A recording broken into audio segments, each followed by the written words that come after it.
First at 10, a closer look at a $30 million change to the Janesville riverfront, spotlighting its historic connection to the auto industry. And the playoff picture coming more into focus. Highlights from week 7 of the high school football season, moments away in Prep Mania. This is News 3 at 10. Thanks for joining us on this Friday night. The riverfront in Janesville will soon be changing with the help of a newly announced $30 million project. The development will spotlight one of Janesville's most iconic industries. Rock County reporter Adam Duxter joins us from our bureau at the Janesville Gazette with more details tonight. Adam? Well, Eric, for years, General Motors was the heartbeat of Janesville. And now, even though demolition is more than a third of the way done, today's announcement will keep GM in Janesville forever. Gary Mawini worked at General Motors in Janesville for 30 years. It was work, it was challenging, it was fast. You know, when you build 1,000, 1,200 vehicles a day. Mawini retired in 1995. The plant closed for good 13 years later. He knew eventually it would be demolished and be no more. The plant's gone, and someday the employees will be gone, but the vehicles will be our legacy. Today, surrounded by memorabilia collected over the course of 90 years, Mawini and hundreds of others welcome in the next chapter for General Motors, a legacy center right on the Rock River. It's nice that they're preserving this history for the city. The building will also be home to Blackhawk Community Credit Union's headquarters, the credit union that first started on the front lines where Gary once worked. Credit union was born inside the plant. 2 guys on the assembly line, they started it. So that's our legacy. This riverfront development will be one of the largest the city has seen in recent memory. It will also be home to condominiums, meeting spaces, a branch of UW Whitewater, and of course, the Legacy Center, where pieces of Janesville's history will be displayed for decades to come. The development, just the latest of many in downtown Janesville. It's all a part of moving the city forward. I have never seen momentum in any one community like this. It is phenomenal. But never forgetting where it came from. Hey, it's baseball, apple pie, and Chevrolet. Now, this development is actually creating an entire new district in Janesville. They're calling it SoCo, which stands for South of Court Street. Construction will start in 2019 and should be completed by 2021. Adam Duxter reporting tonight from Janesville. Adam, thank you. Let's get a look at our forecast now. Quite the chill in the air tonight, and with it comes our first chance of widespread frost overnight. Meteorologist Dave Caulfield with the latest now, joining us in the Weather Center. Dave. Eric, much of southern Wisconsin under a frost advisory for tomorrow morning, and some of us could experience our first hard freeze of the season, especially north of Madison. Mostly clear skies right now in downtown Madison on the Edgewater Skycam, still at 45 degrees. Don't be surprised to see that temperature go down just a little bit over the next few minutes. Look at that dew point in the upper 30s. Temperatures right now are in the low 40s in the Dells, mid 30s in Camp Douglas. Black River Falls already at the freezing mark, 43 in Mineral Point and 43 in Janesville. Wow, look at that temperature difference compared to this time on Thursday. 10 to, in some cases, more than 20 degrees colder. Temperatures and winds over the next 12 hours, we'll see lows plummet into the low to mid 30s. Those light winds and mostly clear skies helping those temperatures really tumble overnight. Then we'll be in the mid 50s with increasing clouds throughout Saturday in advance of our next round of rain. We'll go over multiple rounds of rain and go over possible totals in your first alert forecast in just a few minutes. Dave, thank you. FEMA continuing to make its way through Wisconsin to assess the damage from all the flooding this summer. Agency officials have spent the past couple days going door to door in Sauk County. This comes as Governor Walker announced a $1 million fund to help the counties most affected. 18 counties are included in that financial aid, but Sauk County emergency management officials say that money will be spread thin. There's so much need out there that will help, but it's not going to fix everything.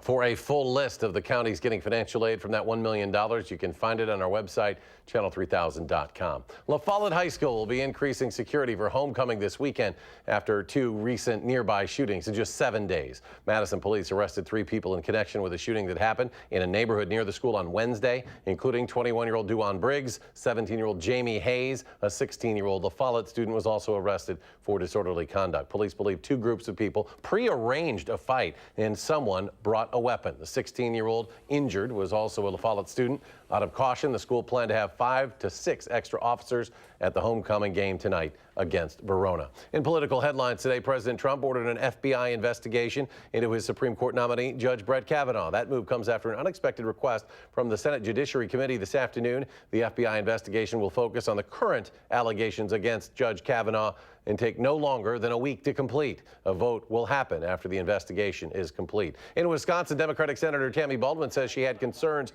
about Judge Kavanaugh's confirmation from the beginning. She told students at UW-Madison supporting her re-election that she felt an FBI investigation should have been done prior to the Judiciary Committee vote. Republican Senator Ron Johnson, who had been supportive of Kavanaugh's nomination, told radio host Vicki McKenna late today he did not want any further delays. State Superintendent, Democratic candidate for Governor Tony Evers was out encouraging people to vote early today. He was joined by Democratic nominee for State Representative Sheila Stubbs. They say we are fortunate to have a great staff of clerks in the city and county helping make early voting easier than ever. A Middleton Cross Plains bus driver is on paid administrative leave tonight, but the school district is not releasing much information about why. We do know it's because of an incident that happened on Monday on a Glacier Creek Middle School bus. The bus driver is seen in a video putting his hand on the back of a girl's head. The district doing an investigation along with the Dane County Sheriff's Office. U.S. Representative Mark Pocan says 83 people detained by U.S. Immigration and Customs Enforcement in Wisconsin are just a fraction of the people who ICE is tracking in Wisconsin. Congressman Pocan met with officials from ICE after the agency's 4-day operation in the state earlier this week. ICE was created after 9/11, largely to protect the country against domestic terrorism. If we're picking people up with a speeding violation, is that really protecting us from a domestic terrorist? And I think that's part of the questions that they really couldn't give us good answers. He says ICE couldn't tell him how many agents are working in Wisconsin or his district or the names of the people who were detained, but did say that ICE has a list of 250 people who they are targeting in the state. The parent who walked into his daughter's Shorewood Elementary classroom and handed the teacher a piece of cardboard with the word gun written on it will not face jail time. In court yesterday, Jonathan Fitzgerald pleaded guilty by no contest to 1 count of disorderly conduct. Today, he was sentenced to 200 hours community service. According to the criminal complaint in February, Fitzgerald told the teacher in front of the students, quote, "You just let a gunman into your school." If Fitzgerald does not complete the community service, he will have to serve 25 days in jail. Hundreds of kids are helping welcome a new police station into their community.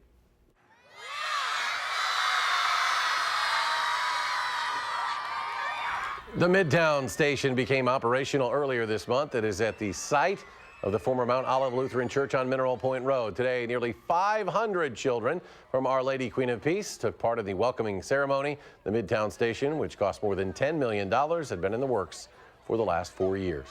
Known as the birthplace of modern astrophysics, the historic Yerkes Observatory in southeastern Wisconsin is giving some of its final tours to the public. The University of Chicago has used the observatory, established in the late 1800s, to make several discoveries over the years, but equipment, including what was once the world's largest telescope, cannot keep up with current technology. The university says it's cutting ties with the observatory to focus on other research projects. The facility closes on Monday, October 1st, but the last tours are tomorrow. The University of Chicago tells us in a statement they're working toward options for a new long-term steward for the Yerkes property. Geo's Garden, a nonprofit that has been offering respite care to parents of special needs children since 2012. The organization holding its annual gala to raise funds tonight. The donations will go towards giving professional care to children and giving some of their parents well-deserved rest. News 3 Charlotte DeLeste, one of the founders of Geo's Garden, along with her husband Ron, emceed the event tonight. Still ahead at 10, a chance for our first frost tonight. Meteorologist Dave Caulfield will rejoin us with his complete weekend forecast. And this Friday night, just getting underway, News 3's Melissa Kim with all your Week 7 Prep Mania highlights moments away.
Good evening. I hope everyone had a great Friday. It was definitely a chilly Friday and a cloudy one at that until we got to this evening. Then the clouds really got out of here, and that, along with some light winds, is going to allow temperatures really to plummet tomorrow morning. So we do have an alert day in the forecast for temperatures falling into the low to mid 30s. We need to bring those plants and pets inside because we do have the chance of some frost and also a hard freeze for spots north of Madison, namely in Juneau, Adams, and Marquette counties. Everybody else except for spots right along the lakeshore under a frost advisory for Saturday morning. Doppler track has been quiet. I expect it to remain that way deep into Saturday night, late into Sunday. Our first round of rain arrives. Could bring us, by the time we get to the middle of next week, multiple additional inches of rain. Downtown Madison is mostly clear on the Edgewater Skycam. The almanac for today, high only of 55. Normal is 67, so running about 15 degrees below normal. Right now, we're at 36 in Camp Douglas, 42 in the Dells, 45 in Madison. Lone Rock and Boscobel have both dipped in to the upper 30s. That is quite a temperature change, about 10 to 20 degrees compared to this time yesterday. 10 to 20 degrees cooler, that is, of course. Wind speeds have really died down this evening, and into tomorrow morning, I expect those winds to remain light. So really, much of southern Wisconsin has a frost likely situation for tomorrow morning. After that, those lows head back into the 40s and 50s for quite some time. Our earliest first frost actually happened in 1955, September 12th.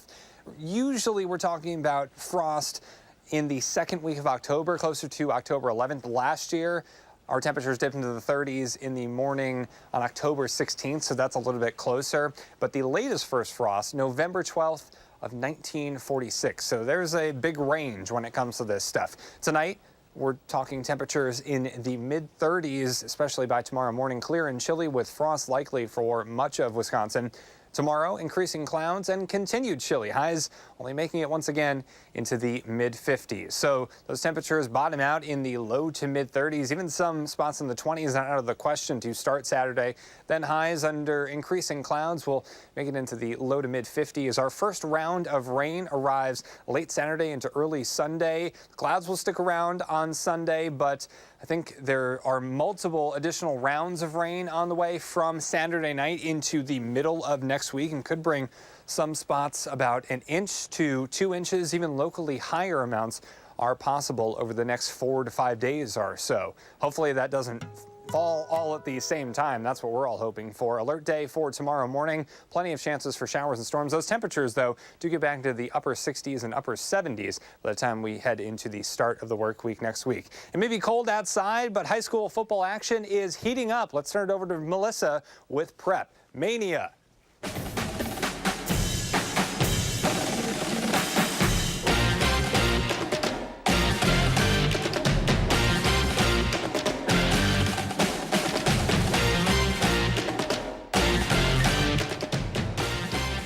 Well, thank you so much, Dave. Hey, thanks for that fall weather, too, because it's definitely football weather.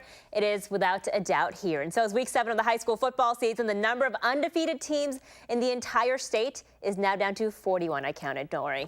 8 of them in southwest and central Wisconsin. So in the Big 8, though, 3 teams are tied for first place, including Janesville. Craig, they've got a 5-1 record. They're at Middleton for our Prep Mania game of the week. First half, Cardinals score first on the fake here. Bryce Carey calling his own number.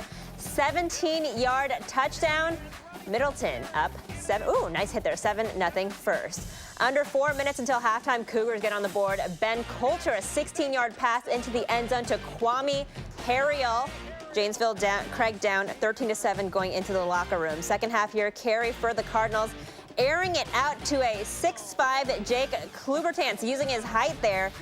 Cardinals add a 2-point conversion, 21-7 Middleton. Cardinals never really looked back from there. Middleton wins 42-7.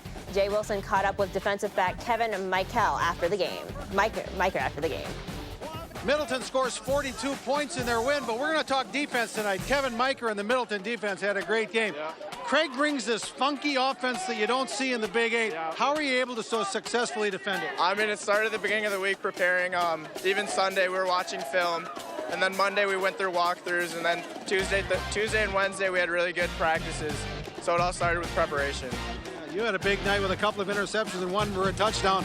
What's it like to run one back? You've done it on special teams and on defense. I mean, it's the best feeling in the world in front of the home crowd, and I don't know, the atmosphere is just amazing here. Thanks to the community we have at Middleton. And Middleton qualifies for the playoffs for a 23rd straight year. What does that mean to this program? Yep, that's great. That's the best feeling ever. Again, I mean, that was our goal. One of our goals at the beginning of the season first is to make the playoffs and then win conference, obviously, then hopefully all the way to state. And Middleton hosts Sun Prairie next week. That's going to be a big one. Back to you, Melissa. All right, thanks so much, Jay. Verona at La Follette. Meanwhile, Verona coming off of a big upset of Memorial last week. Wildcats ball here. Keegan Lindell taking the handoff, cuts back, just gets it across the goal line for the touchdown. Verona up 34-6.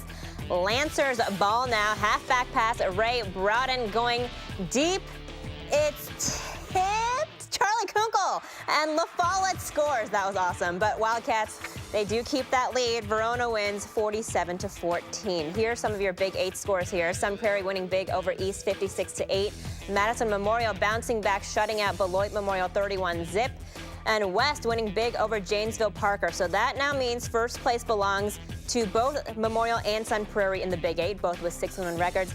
Now Middleton, Verona, and Janesville Craig are now in a three-way tie for that second place spot. A beautiful night now for Stone's homecoming against Watertown. Check out that awesome sunset. 9 minutes left in the first quarter. Ethan Pauley throwing it to Corey Stass at 7-0. 1 minute later, though, after Adam throws to Drew Anderson for a long run here to the house for the touchdown. But Watertown wins 28-21. Some other scores here. Baraboo beats Sauk Prairie. DeForest winning big over Beaver Dam. Oregon 35-6 over Edgewood. Monona Grove, one of those undefeated teams. They shut out Milton 35-0. Jefferson winning 33-7 over Beloit Turner, and Edgerton over East Troy. One last one here too. Mount Horta Barneveld winning over Portage 52-8. Now Wanakee, also one of those aforementioned undefeated teams left in the state. The defending state champions at the top of the Badger North. They continue to roll through their opponents tonight.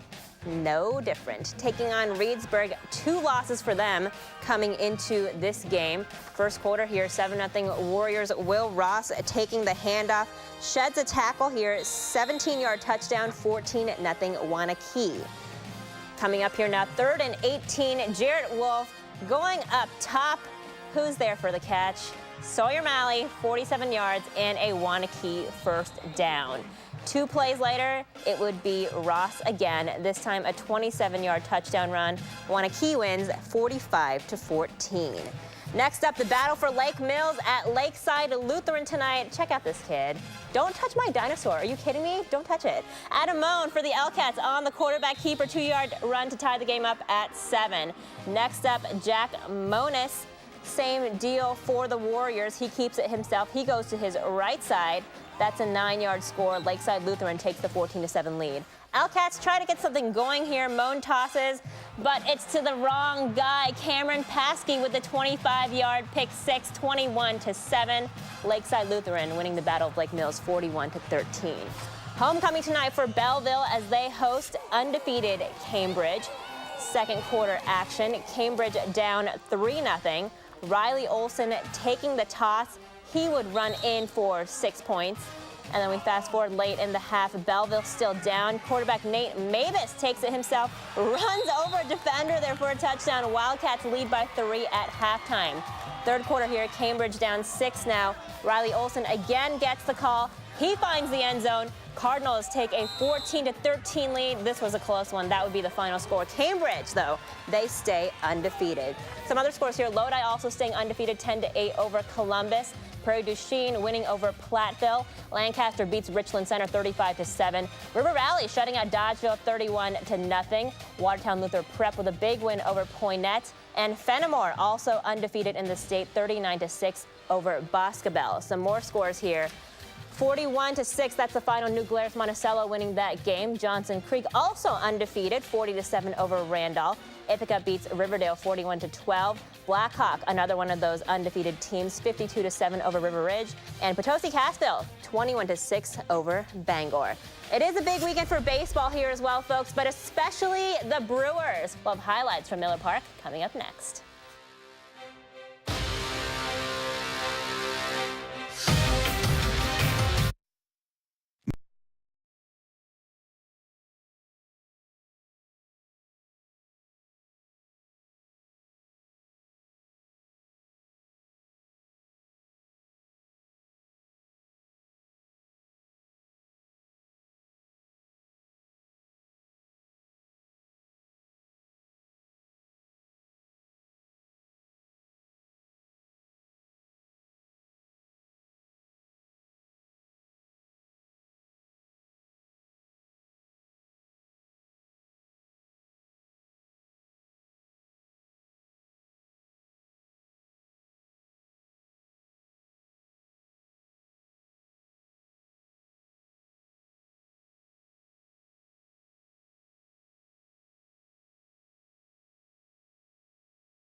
Well, the Brewers in a race to the division title, now 1.5 games behind the Cubs coming into today's final regular season series against the Tigers. It was a really special night for the Yelich family. Christian's youngest brother, Cameron, throwing out the first pitch. He was honorably discharged from the Marine Corps. This is the first time he's seen Christian play in person. So, naturally, Christian putting on a show, hitting a 2-run home run to start the Brewers off offensively. It's a 1-run deficit in the first inning.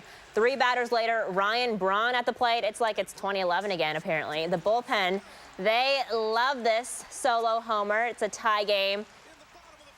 And then we head to the 3rd inning now. Mike Moustakas with 2 on, RBI single to center. The Brewers take the 4-3 lead. The Tigers would come back to tie it in the 8th inning, but Ryan Braun again with a solo homer in the 8th inning to win the game. 6-5 the final score.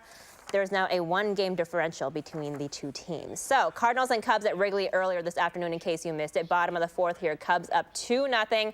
Chris Bryant launching a nearly 450-footer over that center field ivy wall there. Solo shot, 3-0 Cubs. 6th inning now, Marcell Ozuna. He goes down their left field line perfectly there. Jose Martinez coming home. Cardinals down 4-2. Bases loaded now for Albert Almora Jr. in the 8th inning. 2 out, 2-run single into right field to put the game away. And the Cubs win 8-4. Well, it's going to be a tricky Bills squad that comes to Lambeau this weekend. Buffalo coming off a big win against the Vikings in Minnesota. Now, Nick Perry and Randall Cobb both listed as questionable in today's injury report. The Packers, although they will, however, aim to bounce back after losing at Washington. So what has practice been like this week? Not too different from the usual. By the way, you can watch that Bills-Packers game right here on WISC News 3 on Sunday at noon. We'll be right back. It's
Now we go back to Dave Caulfield, the frost warnings overnight. Yes, some frost advisories and freeze warnings for some of us. Temperatures dipping into the low to mid 30s. That's where we start off Saturday. Highs will be in the mid 50s. Oh, I got my first boo from Melissa. Yes, what a crowning achievement. You just waited 2 months. Oh man. And then as we head into the week ahead, some more rain chances. Temperatures back in the 70s though. Okay, I'll accept it. Have a great weekend, everybody.